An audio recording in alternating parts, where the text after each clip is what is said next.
La entrevista del Telematutino 11, gente importante a tratar temas importantes. Nos acompaña el licenciado Hanle Melo, él es diputado por la provincia de la Altagracia. La gente se recuerda más y dice Higüey, por la Fuerza del Pueblo. Muy buenos días, Hanle. Saludos, Jacqueline, saludos, Ramón, y saludos a amables televidentes. La verdad que para mí, como siempre, es un honor estar aquí con ustedes. Buenos días. Mucho gusto. Hanle, ya tú eres un veterano en la Cámara de Diputados y viviste diferentes épocas, especialmente en momentos de reformas constitucionales. Ahora que el gobierno está muy interesado en una reforma constitucional, ¿cómo se siente el ambiente en la Cámara de Diputados? Qué buena pregunta. Ciertamente... En el sector oficial y en el privado. Desde el año 2012... Perdón, y en la oposición. Desde el año 2010 que llegamos al Congreso hasta el día de hoy hemos visto varios intentos. Y el último, usted sabe cuál fue, la famosa llamada del amigo Mike Pompeo. Pero pienso que ahora el ambiente está, digamos, nadie ni siquiera menciona en el seno de lo que es el Congreso. Ni siquiera la bancada oficialista. No, porque es que los votos no están. Y entonces cuando yo me pregunto, digo, acá, ¿por cuál es el interés de modificar la Constitución alegando un Ministerio Público independiente? O sea, no entendí esa parte. Y ahora hay también dos versiones de diferentes juristas. Uno dicen que ciertamente se puede hacer el famoso plebiscito o referéndum que el gobierno está llamando. No entiendo con qué ley lo van a regir, con qué reglamento lo van a manejar. Y hay entonces otra versión que dice que es imposible hacer ese movimiento. Entonces vamos a esperar que al Congreso llegue algún instrumento. Falta una ley de plebiscito, ¿no falta? Es que no hay, no existe. O sea, está en la Constitución que el presidente Fernández, con mucha sapiencia, con mucha inteligencia, lo hizo durante 2 años consultando al país. No una modificación al vapor, porque haya un interés particular de una persona, sino fue una consulta durante 2 años y el propio Milton Rey Guevara, que hoy es presidente de una de las altas cortes que esa misma Constitución emanó, entonces fue una verdadera modificación de la Constitución. Y estamos hablando de figuras como el defensor del pueblo, que saludo el trabajo que está haciendo el amigo Pablo Ulloa, y otras figuras que no existían antes del 2010. Entonces, en ese momento, modificar la Constitución era necesario para ampliar derechos, mejorar instrumentos que no teníamos en la República Dominicana. Entonces, no veo como factible en este momento, donde tenemos un país en medio de una crisis, donde tenemos un país que se nos va a vencer los próximos días un sinnúmero de vacunas, que no sabemos qué vamos a hacer con ellas. Hay ahora una controversia con la AstraZeneca, que se va a hacer, si se va a demandar, si se va a recibir. Es decir, si la demandan fuera, perdemos. Nosotros siempre hemos perdido. Así es, todos los arbitrajes los hemos perdido. Lamentablemente. Entonces yo pienso que es un tema que hay que priorizar uno trabajo en el Congreso, que dicho sea de paso, pensé que iniciando esta legislatura el presidente, tanto de la Cámara como del Senado, iban a priorizar, como se ha hecho en otras oportunidades, cuáles son las leyes que realmente el país en este momento necesita, y eso no se ha hecho. ¿Cuáles son? Hay varias. El Código Penal, por ejemplo, la ley de agua, la misma ley de extinción de dominio, de la cual yo pienso que es un tema delicado, que hay que trabajarlo mejor. La modificación a la ley de turismo, por ejemplo, que si somos un país que dependemos del turismo, tenemos una ley que cumplió 52 años, es imposible poder tener instrumentos que vayan concatenados con lo que es la realidad del turismo hoy en día, que aporta el 17% del PIB a la República Dominicana. Entonces hay un sinnúmero de leyes que deberían de ser prioridad para el Congreso y lamentablemente no hay como ese plan ejecutivo, Congreso, para evacuar un sinnúmero de proyectos de ley que están ahí varados hace muchos años. La propia modificación a la ley de partidos, que hemos visto algunos aspectos en esa área. La ley de compra, la ley de la seguridad social. La propia ley, la modificación a la ley 8701, que es un caos en este momento con lo que pasó ahora en el mes de febrero, con la baja de la tasa del dólar. O sea, el pobre pueblo, como siempre, tiene que pagar esa merma que hubo en la tasa cambiaria. Es decir, que hay muchas cosas en el Congreso que se deben de priorizar, que no precisamente está no, de que hay como 60 leyes que tenían que adaptarse a la Constitución del 2010 que no se ha hecho. Hay un poquito más de 60. De hecho, estamos trabajando en la Fuerza del Pueblo para el próximo día presentar un sinnúmero de iniciativas que se debieron haber presentado hace varios años. De hecho, el expresidente de la Cámara, Rubén Maldonado, hizo un trabajo con algunos juristas dominicanos para adecuar en ese momento varias iniciativas, la propia ley de plebiscito, la propia ley de referéndum, que son figuras que, aunque existen en la Constitución, no hay ni una ley y evidentemente el reglamento mucho menos. Ok, Hanle, una cosa, no porque no se tengan los votos, un proyecto no pasa en el Congreso, porque ningún presidente ha tenido todos los votos cuando ha querido hacer una reforma constitucional, pero todos sabemos que los votos faltantes se buscan y sabemos cómo se buscan. Alguien hizo el cálculo y le faltaban como 18, y 18 es un número fácil de manejar, según la experiencia del pasado. Pero en medio de este panorama donde, bueno, hay tantos retos y desafíos, se supone que el Congreso debe ser supuestamente un contrapeso del Ejecutivo y que aporte y demás, pero al fin y al cabo no se ve ese trabajo, o quizás no estamos entendiendo ese trabajo que se está haciendo. ¿Cómo está el Congreso en estos momentos, en los planes? Algunos dicen que este es el peor Congreso, que no se ha hecho nada. Mire, yo pienso que el Congreso ha avanzado bastante en los últimos 10 años. Digamos que del año 2010, que fue cuando tuve el privilegio, que mi provincia me dio la oportunidad de representarlo, y en 3 oportunidades he continuado representando a mi provincia de Altagracia con mucho orgullo. Siento que este Congreso, o sea, esta legislatura, digamos, este cuatrenio, se mejoró bastante en parte. Lamentablemente han habido casos de algunos colegas legisladores que han empañado un poco la imagen del Congreso. Eso sí es preocupante.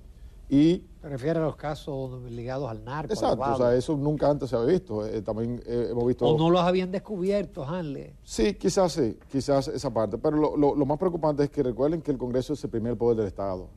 Aunque, como dice aquel, entre comillas, ¿no? El contrapeso no existe, porque es un contrapeso que es ficticio, porque recuerden que el Ejecutivo siempre tiene el presupuesto y el Ejecutivo siempre entiende que lo que sale del presupuesto del Ejecutivo hay que aprobarlo en el Congreso. Por eso, de hecho, se nos llamaba que éramos sello bomígrafo, ¿no? En su momento. Pero al final del túnel lo que la población está es observando el comportamiento de los y las legisladores, porque al final la población lo que quiere es que los problemas que tenemos en el país se han resuelto mínimamente. Hay que garantizarle la salud, por ejemplo, al pueblo dominicano. Hay que modificar de una vez por todas la ley 8701 que está afectando lo que son los intereses de los dominicanos, y sobre todo, ahora vemos que llegó una iniciativa de ley del gobierno donde está hablando de 56 productos. Exacto, que van a estar exentos. Cero. Sí, pero cuando como Fuerza del Pueblo analizamos con nuestros técnicos, resulta que solamente 3 son lo que van a estar realmente exentos, porque los demás ya están incluidos en el DERECAFTA. Entonces no entendí cuál fue la gran iniciativa del presidente. Pero lo que está en el DERECAFTA no es un 100% la importación, es una cuota. Es una cuota, pero cuando vas a ver, o sea, el arancel al final es prácticamente cero. Y aparte de eso, tú estás castigando el sector productivo nacional. No, pero espérese. Oye, pero si es así, entonces no hay razones para que preocuparse. Porque si de lo que estamos hablando es que alguien no entendió lo que implica el DERECAFTA y que de los 57 nada más son 6 o 3 lo que se estarían exonerando, pues entonces, ojo, empresarios y sector productivo no hay que preocuparse porque no les afectaría. Hay declaración hasta del presidente del CONEP. A los empresarios sí, evidentemente le beneficia. ¿Cuál es? ¿Por 3 productos? No, y no solo eso, o sea, someter un proyecto de ley, estamos hablando de 6 meses de excepción del arancel, pero al final eso no va a revertir ningún efecto, sobre todo en el precio de la canasta básica. Lo que el gobierno tiene que hacer es trabajar con los productores locales. ¿Pero va a afectar a los productores locales? Bueno, lo afecta porque tú estás hablando de que si tú le vas a traer, por ejemplo, un ajo importado, tú le vas a traer, por ejemplo, una habichuela importada, ¿qué va a pasar con los productores de San Juan? ¿Cuáles son esos 3 productos que se les estaría quitando el arancel y que no están dentro del DERECAFTA? No lo tengo ahora mismo a mano, porque lo que hicimos fue que hicimos un estudio como Fuerza del Pueblo, evidentemente con los técnicos, porque los legisladores no necesariamente tenemos expertise en toda la materia. O sea, yo mismo soy abogado, mi experiencia en temas de aranceles, impuestos, no son, digamos, tan diestros. Pero sí, como Fuerza del Pueblo tenemos diferentes secretarías, que cada secretario de la diferente secretaría ocupa los temas, y en este caso hemos hecho un levantamiento y se está analizando para luego entonces someter, digamos, o hacer una rueda de prensa como bloque de Fuerza del Pueblo para explicar cuáles son o cuáles serían los beneficios de esa ley, que vemos muy poco, y cuáles serían, hacia quién se va a afectar. Al final de la jornada, la población lo que quiere es ver alimentos económicos. Hemos visto ahora, por ejemplo, en algunos establecimientos privados, las famosas ventas de Inespre. Recuerdan que antes había un supermercado Inespre, o antes habían camiones o las famosas fundas que llegaban a los más desposeídos, hoy en día la están vendiendo, y cuando tú calculas 1.000 pesos que cuesta la funda, el propio, o sea, lo que hay dentro de la bolsa no llega a 900 pesos. Entonces, hay como muchas complicaciones con lo que tiene que ver con el alimento de la República Dominicana. Y no solamente eso, sino que tenemos una ley que tiene que ver con seguridad alimentaria. O sea, ¿dónde está esa ley? O sea, se está implementando esa ley que tiene que ver con agricultura, tiene que ver con educación. O sea, hay varios ministerios que son parte de lo que es el Consejo de la Seguridad Alimentaria del país, que se debió haber trabajado en esa parte, pero no es solamente con tener una ley y un reglamento, es implementar normas y políticas públicas que vayan en beneficio de mínimamente paliar un poco lo que es el hambre en la República Dominicana. Aquí hay muchas personas que están pasando hambre y evidentemente el gobierno debe ir en auxilio, no trayendo productos importados, es trabajando con el productor local, que es al final el que mueve la economía, y evidentemente buscando un mecanismo de subsidiar un sinnúmero de productos de la canasta básica, que eso para mí es básico. Y de hecho, otros países lo han hecho. En medio de la crisis, evidentemente, hay que buscar mecanismos que sean para paliar un poco la crisis postpandémica. Continuamos esta mañana en Telematutino 11. Nos acompaña el licenciado Hamlet Melo, él es diputado de la provincia de la Altagracia, Higüey, por el partido Fuerza del Pueblo. Este 2022, licenciado, para la provincia, la Altagracia, que siempre salen las estadísticas en los temas de inseguridad, de los ingresos por habitante, del desarrollo del turismo. En definitiva, ¿cuál es la agenda que usted vislumbra para su provincia en este 2022? La agenda en cuanto... No es el principal polo turístico. Así es, sí, con 46.000 habitaciones, 73 hoteles operando en este momento y le aportamos al PIB el 17%, solamente el rubro que tiene que ver con turismo. Sin embargo, me preocupa mucho lo que mencionó Jacqueline, la inseguridad. Lamentablemente salimos en todos los estándares como dentro de los peores. En cuanto a la parte educativa, salimos con unos números muy por debajo de lo que pudiese ser una provincia que tenemos ingresos per cápita, tenemos una tasa de desempleo bastante baja. Entonces, hay un tema de que el crecimiento ha sido económico. Sin embargo, a nivel intelectual, a nivel de capacidad de manejo como provincia, nos hemos quedado un poco estancados. Sí, agradecemos evidentemente al Estado Dominicano, que ha estado haciendo grandes inversiones en la zona turística. Ahora. Bueno, digamos en los últimos años, no podemos decir ahora, o sea, ha habido un trabajo, pero el gran impacto de la zona turística, que no lo dice Hanley, sino lo dicen los hoteleros, tiene que ver con la autovía El Coral. O sea, una vez que se hizo la autovía El Coral, eso dinamizó lo que es la economía de los hoteles, porque estamos hablando de que una persona puede llegar, como llegué yo, por ejemplo, yo salí de Punta Cana a las 5 de la mañana y a las 7:30 estaba entrando a Punta Cana. Eso no se puede a Santo Domingo. O sea, te arriesgaste mucho. No, porque es una velocidad moderada. Sin embargo... No, porque tú sabes, la entrada a la ciudad no es fácil. Bueno, la entrada a la ciudad es compleja. Te tomó más de lo que tú... O sea, así es. De Punta Cana. De Punta Cana quizás a San Pedro, el mismo tiempo que me tomó entrar la ciudad de Santo Domingo y llegar aquí a la planta televisora. Pero en conclusión, la Altagracia sigue experimentando un crecimiento poblacional interesante. Tenemos una escasez de agua, como tienen la mayoría de las provincias. Y por supuesto, en el tema educativo, que es el que más me preocupa, se han estado haciendo algunos levantamientos porque hubo una cantidad interesante de estudiantes que lamentablemente se quedaron sin aulas en este año. Se tuvo que alquilar algunos planteles, o sea, convertir locales en planteles educativos para poder albergar un sinnúmero de estudiantes que lamentablemente se quedaron sin ese pan de la enseñanza. Hemos mejorado muchísimo en lo que es la ocupación hotelera, ya estamos casi en un 90% operando los hoteles y en los próximos días se van a inaugurar varios hoteles que durante la pandemia continuaron su crecimiento en cuanto a la parte de nuevas habitaciones y lo que más nos interesa en este momento es mantener la unidad como provincia de Altagracia. La Altagracia siempre ha sido una provincia con un individualismo en cuanto a la parte empresarial. Estamos pidiéndole al gobierno que implemente lo que tiene que ver con el plan estratégico de la provincia de Altagracia, hacia dónde vamos, qué queremos, cuáles son los próximos planes. ¿Ese plan existe? Existe, pero digamos en papeles, o sea, no se está ejecutando. se han hecho varios esfuerzos de diferentes sectores de la provincia. Pero ¿quién lo lidera ese plan? Eso en varias oportunidades se han hecho a través del obispado de Higüey, a través de los empresarios de la zona hotelera. Ahora mismo está la alcaldía involucrada en esa parte, porque lo que pasa es que como no tenemos un plan de hacia dónde vamos, qué queremos.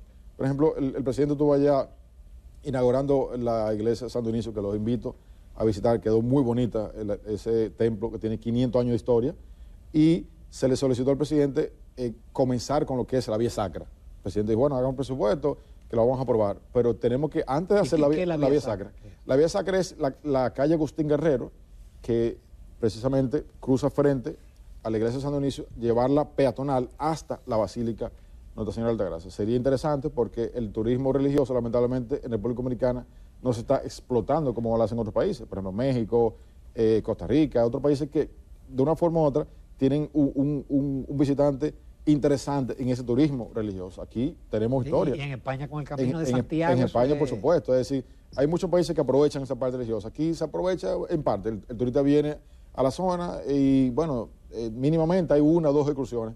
Pero yo pienso que con esa vía sacra sería un impacto importante en el turismo. Pero antes de eso tenemos que primero sacar algunas oficinas gubernamentales, hacer algunos estacionamientos para que el que visite por lo menos tenga una vía, digamos, decente, y el productor local, los talabarteros famosos, que Higüey siempre hemos estado muy de la mano con los artesanos, la talabartería, es decir, todos esos productores locales que puedan vender sus productos, una vía sacra, nocturno, algo como una especie de una caminata que puedan hacer los turistas, eso sí sería interesante. Y otros planes más que lamentablemente no se están implementando, tiene que ver un poco con lo que es el ordenamiento del tránsito vehicular en el municipio cabecero sobre todo. Sí, eso sí es caótico. Y ya en la propia zona hotelera ya uno se encuentra con tapones. O sea, antes tú ver un tapón en Punta Cana era como algo... No, pero esa entrada a la provincia tienen que hacerle algo.